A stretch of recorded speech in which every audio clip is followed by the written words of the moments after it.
In clinics, a 40-year-old male patient complained of pain in epigastric region.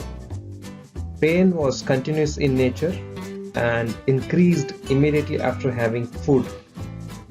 Upon asking, he informed that he has habit of consuming more of spicy food and also drinking tea 5 to 6 times in a day. What do you think he is suffering from?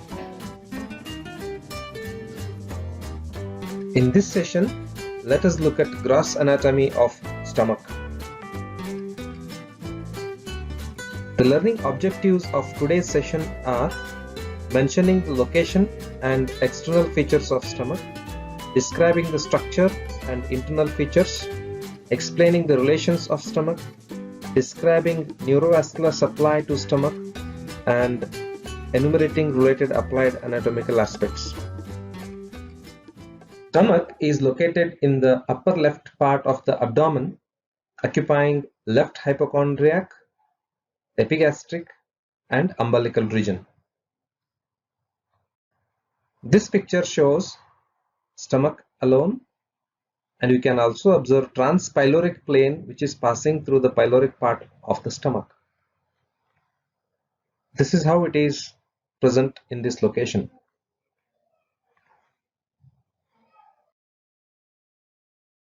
The stomach is the widest and most distensible part of the alimentary canal. It forms a muscular bag to store food.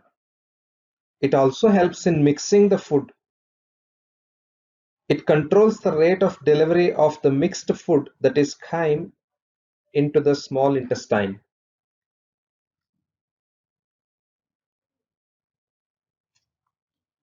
When it is empty, it shows shape of letter J. It is piriform shaped when distended. Piriform is just like a shape of a falling water drop. It's 10-inch long. Its capacity is only 30 ml at birth and gradually increases as the person grows. 1 liter in adolescent, and it can reach up to 2 to 2.5 liters. Because of the small capacity, newborn babies will have their feed frequently. Let us look at the external features of the stomach. It has two ends. This is cardiac end and this is pyloric end. Both these ends are fixed. It is continued from esophagus at cardiac end and it continues as duodenum at pyloric end. Cardiac end is just a bend from the esophagus to the stomach. There is no active anatomical sphincter here. But in pyloric end, there is modification of circular layer of muscle fibers which will act like a sphincter. There is definite anatomical sphincter present at pyloric end. It has two curvatures. This is lesser curvature and this is greater curvature. Lesser curvature is attached to lesser omentum. Just like that, greater curvature is attached to greater omentum. We will see it in a while. It has two surfaces. Anterior surface, better to call it as anterior and superior surface, and the rest is posterior and inferior surface. Let us look at the different parts of the stomach now.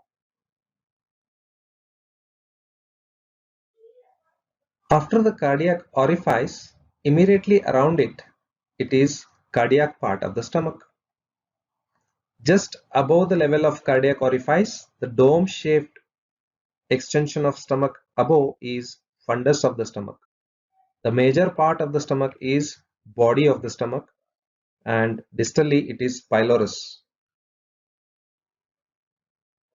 Fundus is extended upward just below the diaphragm.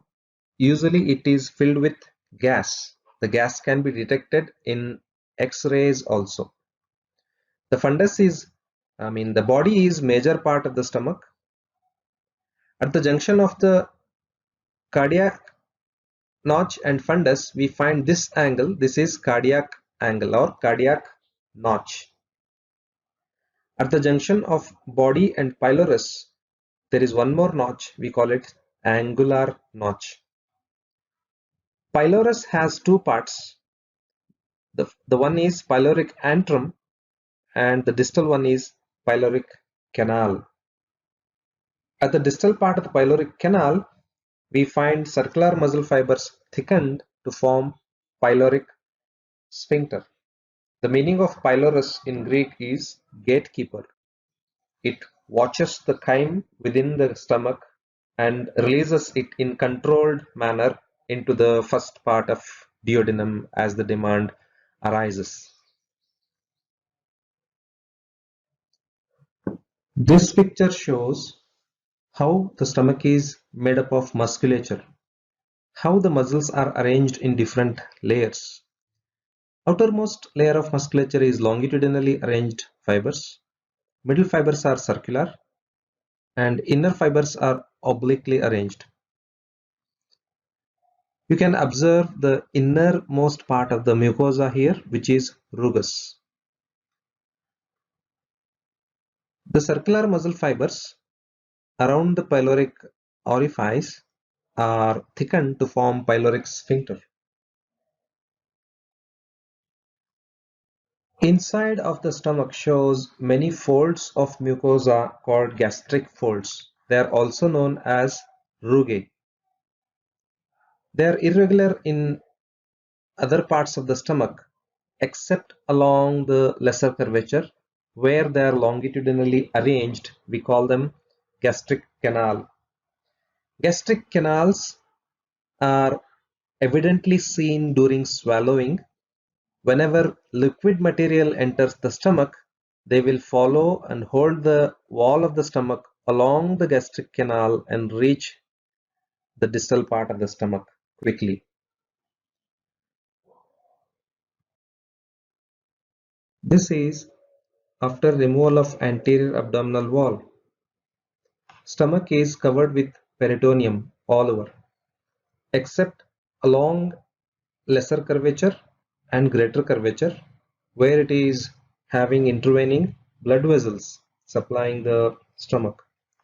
It is also devoid of peritoneum near the fundus, very near to diaphragm. We call it as bare area of stomach.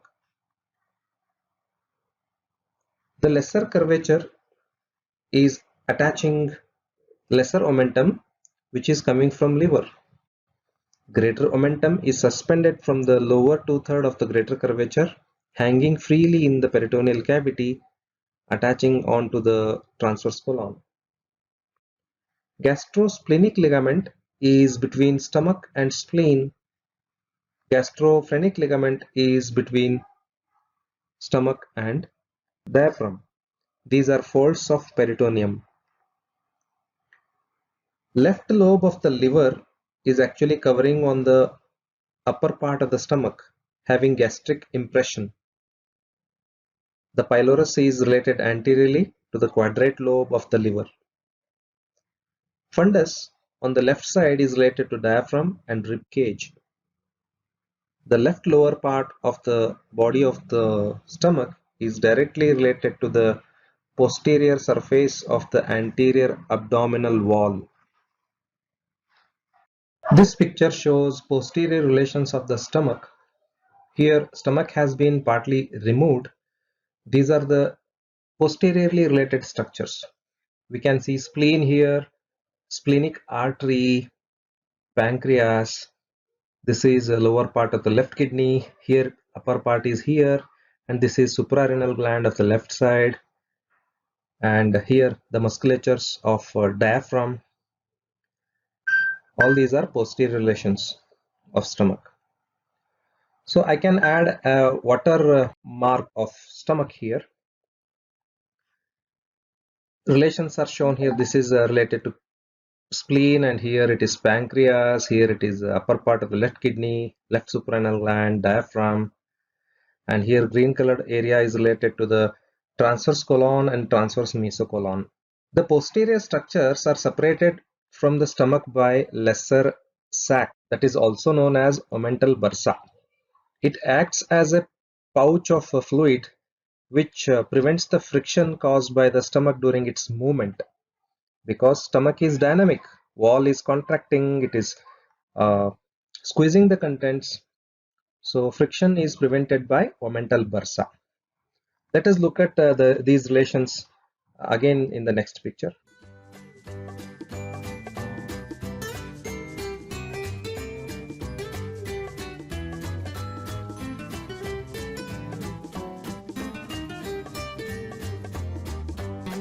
Stomach is richly supplied by arteries derived from celiac trunk, which is here.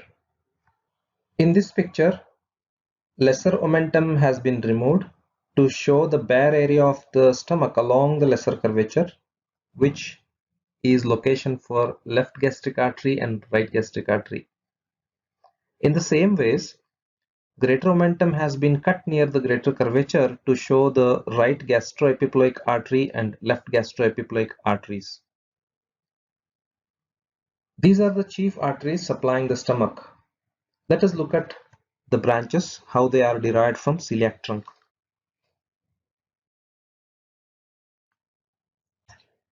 This is celiac trunk, which is giving a splenic artery, largest branch, which is behind the stomach structure in the stomach bed. This is the common hepatic artery, which supplies both liver as well as stomach and pancreas. This is proper hepatic branch, and this is gastroduodenal branch. We can see here left gastric artery.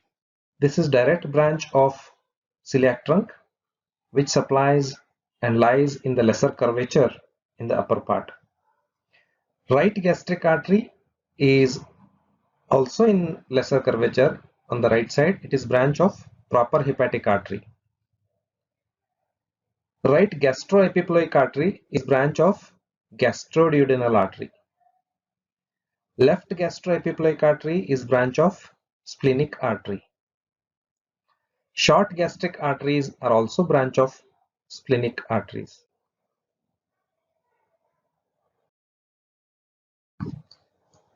Venous drainage, chiefly it is into portal vein.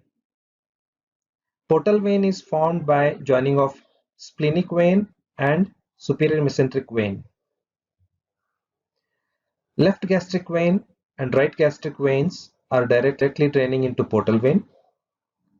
Right gastroepiploic vein is draining into superior mesenteric vein before it forms portal vein. Left gastroepiploic veins are draining into splenic vein. Just like that, short gastric veins are also draining into splenic vein. Absorbed material from the stomach are going to portal vein and then to liver for metabolism or detoxification.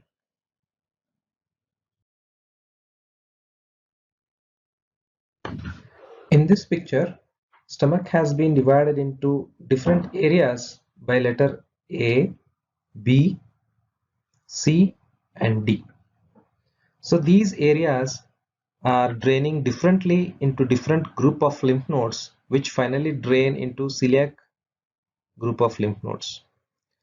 This part A is draining into pancreatico-splenic lymph nodes, which are near the tail of the pancreas and spleen. This part, most of the greater curvature, drains into right gastroepiploic nodes. The part near the cardiac orifice and part of the fundus and near the lesser curvature, this part drains into left gastric nodes. And the pyloric part drains into pyloric group of lymph nodes. Finally, lymph drains into celiac group of lymph nodes. The particular groups of lymph nodes are enlarged depending on the areas where they are draining. This is helpful knowledge to assess the location of carcinoma or cancerous growths inside the stomach depending on the group of lymph nodes involved. Nerve supply of the stomach is by both sympathetic and parasympathetic innervation. Sympathetic nerves are from thoracic level of spinal segments 6 and 10, which are not shown in this picture. Sympathetic activity on the stomach has tone-giving activity to the pyloric sphincters. It is giving motor activity to the pyloric sphincter. Parasympathetic nerves are directly from vagus nerve. Both right and left vagus nerve supply stomach. There are important branches from these vagus nerves near the stomach. There are hepatic branches from the left vagus, celiac branch to the celiac ganglion from the right vagus, and nerve of Laterjet. These are the one which are innervating the musculature of the and glands of the stomach. The parasympathetic activity on the stomach is secretomotor activity. That is, secretions of the stomach increase and peristalsis of the stomach musculature increases. Remember, the contraction of pyloric sphincter is by sympathetic activity. In severe secretory disorders like more acid secretions, the nerve of Laterjet can be severed, it can be cut.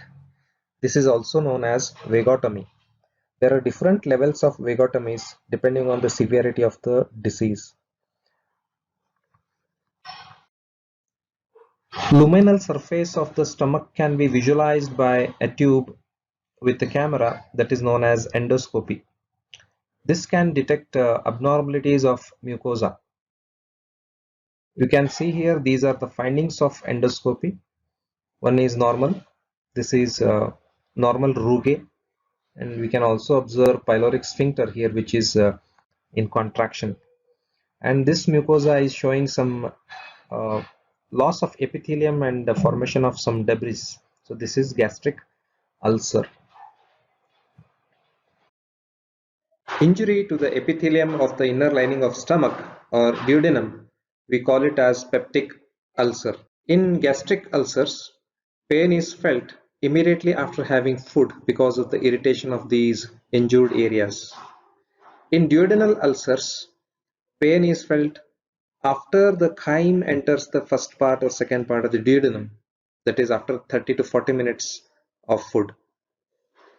Both of these together we call them as peptic ulcers.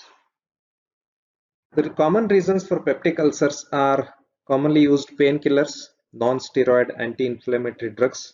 One of the commonly used drug is Brufen, which can cause it if taken on empty stomach. H. pylori is a group of bacteria which can be associated with ulcers and prevent healing. Lifestyle of a person is very important in peptic ulcers. If sleep patterns are disturbed, the pattern of food consumption if they are disturbed, like taking more spicy food, more hot beverages, alcohol, smoking, stressful conditions can result in peptic ulcers. Commonly we find symptoms like heartburn or pain in the epigastric region which increases after taking food. Vomiting, bloating or fullness and loss of appetite are some other symptoms. So it can be easily treated by antacids, and if they are associated with H. pylori or some parasympathetic overactivity, they need really thorough evaluation and correct mode of treatment.